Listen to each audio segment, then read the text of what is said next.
தேவனால் உருவாக்கப்பட்ட மனிதன் நான் ஆதாம். பாஸ்டர் ஆன் போஸ்டருக்குள் உங்களை வரவேற்கிறேன். இன்றைய தேவ ஆசீர்வாத வார்த்தைகள் பாருங்க, ஆசீர்வதிக்கப்படுங்கள். கர்த்தருக்கு ஸ்தோத்திரம். Welcome to pastor on poster.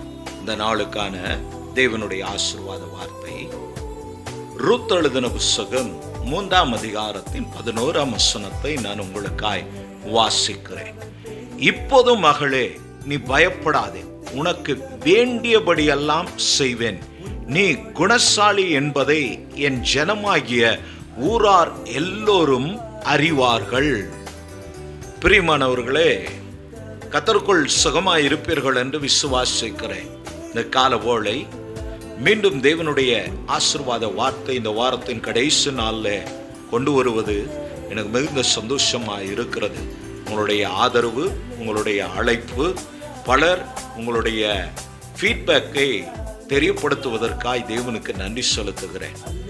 இது தொடர்ந்து எனக்கு ஒரு உற்சாகத்தை கொடுக்கிறது. தொடர்ந்து தேவன் என்னை நடத்தி வந்த பாதைகள், நான் தேவனிடத்தில் கற்றுக்கொண்ட காரியங்களை உங்களுக்கும் கற்றுக் கொடுக்க, இல்லையெனில் தேவனுடைய வார்த்தையின் அடிப்படையில் உங்களை தைரியப்படுத்த என்று சொல்லுவது மிகையல்ல. அநேக போனில் சொல்லுகிற காரியத்தை கேட்கும்போது தேவனுக்கு நான் நன்றி உள்ளவனாய் இருக்கிறேன். கர்த்தர் நடத்தி வந்த பாதைகளுக்காய், அனுபவங்களுக்காக தேவனுக்கு ஸ்தோத்திரம். போவாஸ் ரூத்தை குறித்து சொல்லுகிற வார்த்தை, அதுக்கு மேலே உள்ளதான வசனம், அதற்கு போவாஸ், மகளே, நீ கர்த்தரால் ஆசீர்வதிக்கப்படுவாயாக. நீ தரித்திரரும் ஐஸ்வர்யவான்களுமான வாலிபர்களின் பிறகே போகாததினால் உன் முந்தின நற்குணத்தை பார்க்கிலும் உன் பிந்தின நற்குணம் உத்தமமாயிருக்கிறது என்று சொல்லி போவாஸ் பர்சனலாக அவன் அறிந்த காரியத்தை வெளிப்படுத்துகிறான். 2வது 11ஆம் வசனத்திலே ஊரார் எல்லாருமே ரூத்தை குறித்து நற்சாட்சி கொடுக்கிறார்கள். சாட்சி கிறிஸ்தவ வாழ்க்கைக்கு மிக அவசியமானது. இன்னும் தெளிவாய் நான் சொல்லுவேனானால், நம்முடைய சாட்சி தான் தெய்வத்துக்கும் நமக்கும் இருக்கிறதான உறவை, தெய்வத்தோடு நாம் எவ்வளவு நெருங்கி இருக்கிறோம் என்பதை அடையாளப்படுத்துகிற காரியமாக இருக்கிறது. எனவே இந்த கால வேளை அன்பு தெய்வ பிள்ளைகளே, நாம் தேவனோடு, தேவ சபையோடும், அழைக்கப்பட்ட உங்கள் சபை ஊழியர்களோடும் நாம் எவ்வளவு நெருங்குகிறோமோ அவ்வளவு இவ்வுலக சுபாவங்களில் இருந்து, இவ்வுலகத்தின் காரியத்திலிருந்து நாம் விடுதலை பெற்று தேவனுடைய சாட்சிகளாய் வாழ்வதற்கு அது நமக்கு மிகுந்த பிரயோஜனமும் உதவியுமாயிருக்கும். இந்த வார்த்தையை வாசிக்கும் போது அப்போஸ்தலனாகிய பவுல் ரோமர் 6ஆம் அதிகாரத்தின் 13ஆம் வசனத்திலே இப்படியா எழுதுகிறார், நீங்கள் உங்கள் அவயவங்களை அநீதியின் அவயவங்களாக பாவத்திற்கு ஒப்புக்கொடாமல் உங்களை மரித்தோர்ந்து பிழைத்திருக்கிறவர்களாக தேவனுக்கு ஒப்பு கொடுத்து உங்கள் அவயவங்களை நீதிக்குரிய அவயவங்களாக தேவனுக்கு ஒப்பு கொடுங்கள். கிறிஸ்துவில் பிரியமானவர்களே, அப்போஸ்தலனாகிய பவுல் சொன்னது போல நம்முடைய அவயவங்களை, பாவத்தில் அழிந்து போக இருந்த நம்மை கர்த்தர் மீட்டெடுத்தபடினாலே தேவனுக்குள் பிழைத்திருக்கும்படிக்கு நம்முடைய அவயவங்களை அநீதிக்கல்ல, அப்படியானால் இந்த சரீரத்தை தலை முதல் கால் வரை இந்த சரீரத்தின் ஒன்றையும் நாம் பாவத்துக்கு ஒப்புக்கொடாமல், அநீதியான காரியத்திற்கு ஒப்புக்கொடாமல் தேவனில் பிழைத்திருக்கும்படி நாம் அதை காத்துக்கொள்ளவும் தேவனிடத்தில் ஒப்பு கொடுக்கவும் நாம் கடமைப்பட்டவர்களாயிருக்கிறோம். ஏனெனில் இந்த சரீரம் மண்ணிலிருந்து எடுக்கப்பட்டது, அது திரும்ப மண்ணுக்கு போய்விடும். பிராணன் இருப்பதனால தான் இந்த சரீரத்துக்கு வேல்யூ இருக்கிறது. ஆதலால் தெய்வம் கொடுத்தார், நிச்சயம் அதை ஒரு நாள் அவர் எடுத்துக்கொள்வார். ஆதலால் இந்த இடைப்பட்ட வாழ்க்கையிலே இந்த ரூத்தை போல நாம் வாழ பழக வேண்டும். மோவாபிய ஸ்திரீ மோவாபியர்கள் தேவனுக்கு முன்பு எந்த விதத்திலும் வருவதை தெய்வம் நிராகரித்தார். மோவாபியர்கள் தேவனுக்கு முன்பு வரவே கூடாது, அப்படிதான் அவர் சொன்னார்.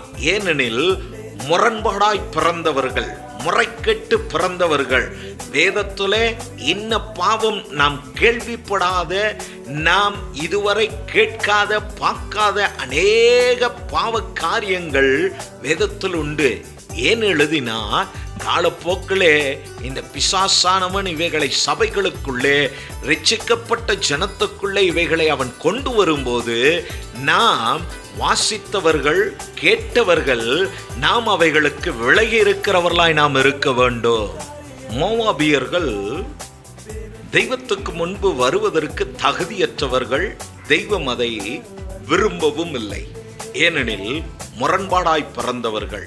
வேதத்திலே பல பாவங்களை குறித்து கொச்சையாய் எழுதப்பட்டு இருக்கிறது. இவைகள் மனிதர்கள் நடுவே இப்படிப்பட்ட குணங்கள், இப்படிப்பட்ட காரியங்கள் உண்டா என்று சொல்லி ஆச்சரியப்படும்படியான ஒரே வார்த்தையில் சொல்ல வேண்டுமானால், மனிதன் மிருகத்தை விட மேலானவன், ஆனால் மிருகத்தை விட கீழ்த்தரமான பல காரியங்களை குறித்து வேதத்தில் அடையாளப்படுத்தி வைத்திருக்கிறார்.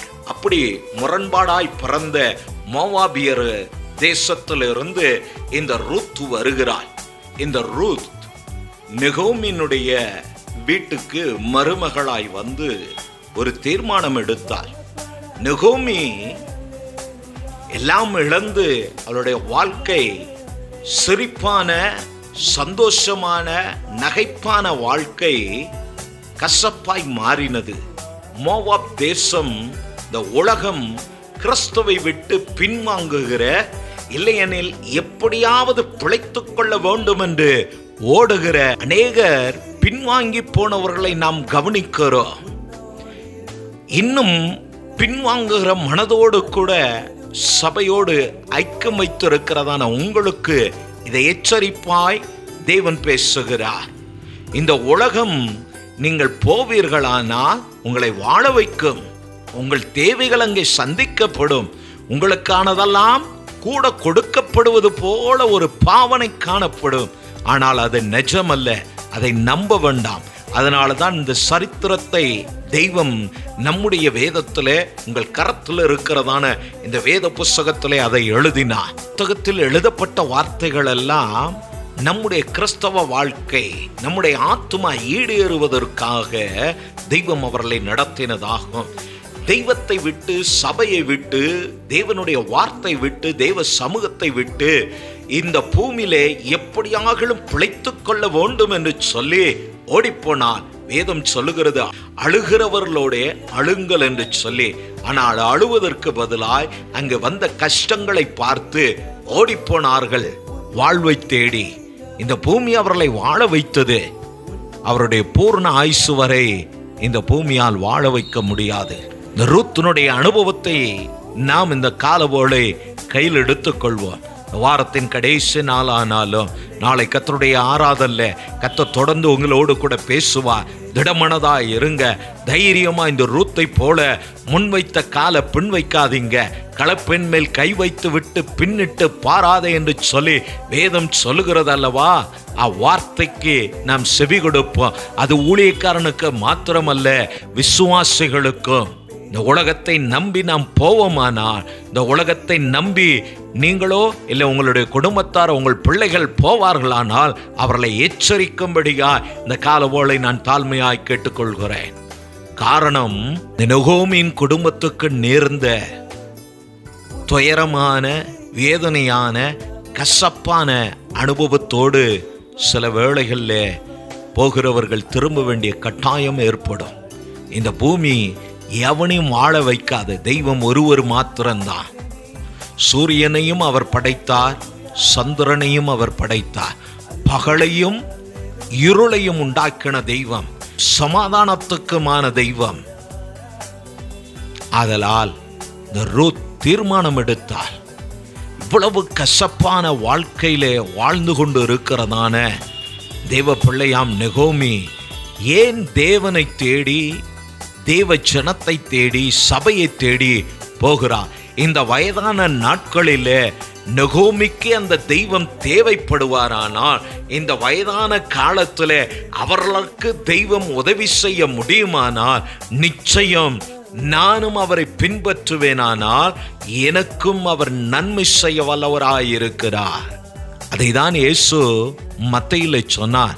7ஆம் அதிகாரம் 9ஆம் வசனத்தில், பிள்ளைகள் அப்பத்தை கேட்டா கல்ல கொடுப்பியா, முட்டையை கேட்டா பாம்பு கொடுப்பியான்னு கேட்டார்.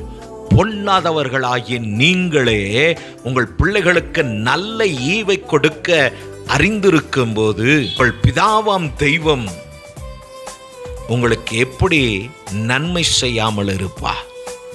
ரூத்துக்கு இந்த வார்த்தை இல்லை, ஆனா அவ முடிவெடுத்தாள், சரியான டிசிஷன் எடுத்தா.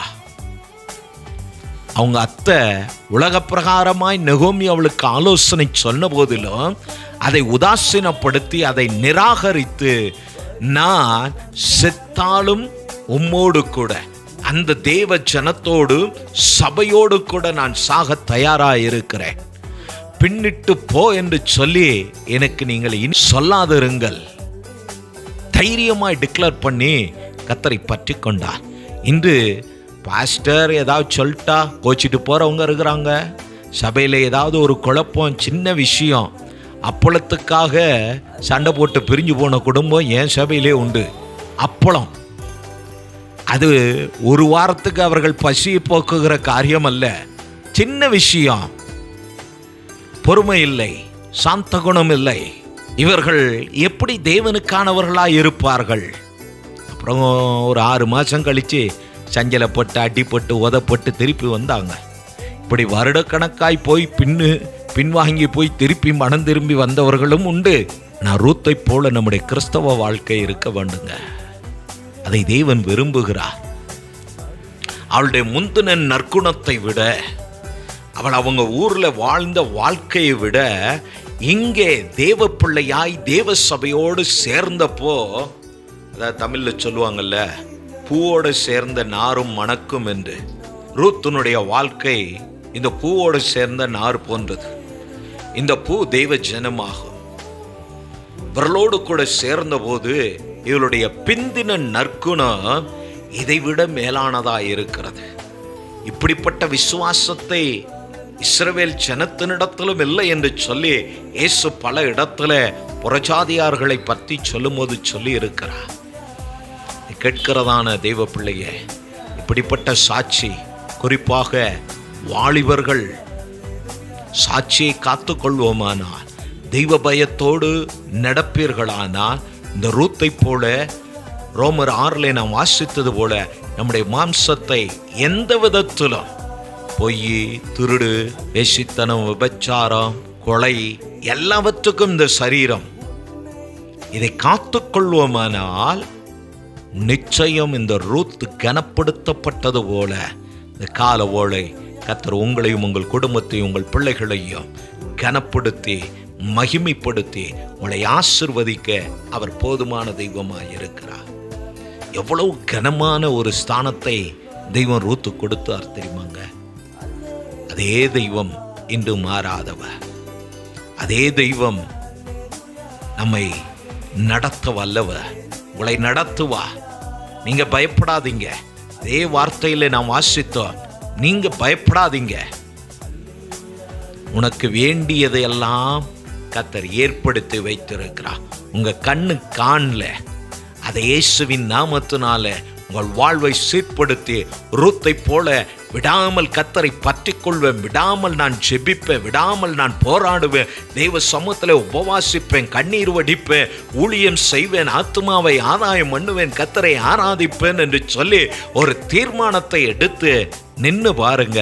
உங்க கண்ணுக்கு மறைவா தெய்வம் வைத்ததான சகல நன்மையும் ஆசீர்வாதங்களோ, தடைப்பட்ட தடைகளெல்லாம் நீங்கி அவைகள் உங்கள் மேலும் உங்கள் குடும்பத்தின் மேலும் உங்கள் பிள்ளைகள் மேலும் உங்கள் பிரயாசத்தின் மேலும் அதை திருப்பி உங்களை கனப்படுத்த உங்களை மகிமைப்படுத்த இந்த தெய்வம் போதுமான தெய்வமாயிருக்கிறார். அதனால் ஊழியக்காரனாய் நானும் உங்களை தைரியப்படுத்துகிறேன். நான் வாசித்தது போல நீ பயப்படாதே, உனக்கு வேண்டியபடியெல்லாம் செய்வேன். ஏனெனில் உன்னுடைய முந்தின குணத்தை விட நீ இப்போது நற்சாட்சி பெற்றிருக்கிறாய். சாட்சி உள்ள வாழ்க்கை வாழுகிறபடினாலே அநேக கிறிஸ்துவின் பக்கம் இழுக்கப்படுவார்கள். அந்த சாட்சியாய் ரூத்தை கர்த்தர் மாற்றினது போல உங்களையும் உங்கள் குடும்பத்தையும் உங்கள் பிள்ளைகளையும் இந்த கால ஓலை கர்த்தர் சாட்சியாய் நிறுத்துவாராக. கண்களை மூடி நாம் ஜெபிப்போம். நல்ல பிதாவே, இந்த கால ஓலைக்காய் ஸ்தோத்திரம். ஆசீர்வதிக்கப்பட்டதான அந்த கால ஓலை ஆண்டவரே, உம்முடைய பிள்ளைகளுக்காய் என்னோடு ஜெபிக்கிறவர்களுக்காய் நான் ஜெபிக்கிறேன். ரூத்தை போல நற்குணசாலிகளாய் காணப்பட தங்கள் சரீரமாய் அவயவத்தை எந்த பொல்லாங்குக்கும் எந்த விதமான அசுத்தத்திற்கும் இந்த உலக காரியத்திற்கும் விட்டுவிடாதபடி தெய்வனிலே தங்களை ஸ்திரப்படுத்திக் கொள்ள, தெய்வத்துக்காக தங்கள் சரீரத்தை ஆண்டவரே அர்ப்பணித்து அதை காத்து கொண்டு தேவனுடைய ஆலயத்தை காப்பது போல தனக்குள் இருக்கிற அந்த இரட்சிப்பை, தனக்குள் இருக்கிற அந்த கிறிஸ்துவின் ஆவியானவரை காத்து ஆண்டவரே, இந்த ரூத்தை போல நற்சாட்சி பெற்ற கிறிஸ்தவர்களாய் வாழ்ந்து நித்தியத்தை சுதந்தரிக்க கர்த்தர் கிருபை செய்யும்படியா இந்த காலவோளை நான் ஜெபிக்கிறேன். ஆண்டவரே, ஒருவேளை பயத்தோடு கிளேசங்களோடும் கலக்கத்தோடும் உபத்திரவத்தை நினைத்து போராடுகிற இவருடைய போராட்டத்தில் நின்று பயத்தில் நின்று தேவ ஜனம் இயேசுவின் நாமத்தினால விடுவிக்கப்படுவதாக ஒவ்வொருவரையும் நான் விடுதலை செய்கிறேன். கர்த்தராகிய இயேசு கிறிஸ்துவினுடைய விடுதலை இவருடைய சரீரத்தில் இவர்கள் வீட்டிலே உண்டாயிருப்பதாக. சமாதானத்தின் தேவன் கூட இருந்து நடத்தும் ஆசீர்வதியும் இயேசுவின் நாமத்தினாலே. ஆமென், ஆமென். தொடர்ந்து நாம் இணைந்து கர்த்தர் நாமத்தை மேம்படுத்த கர்த்தர் நமக்கு கிருபை செய்வார். உங்களுடைய மேலான கருத்துக்கள், ஆலோசனைகள் வரவேற்கப்படுகிறது. தெரியப்படுத்துங்க. கர்த்தர் உங்களோடு இருப்பாராக.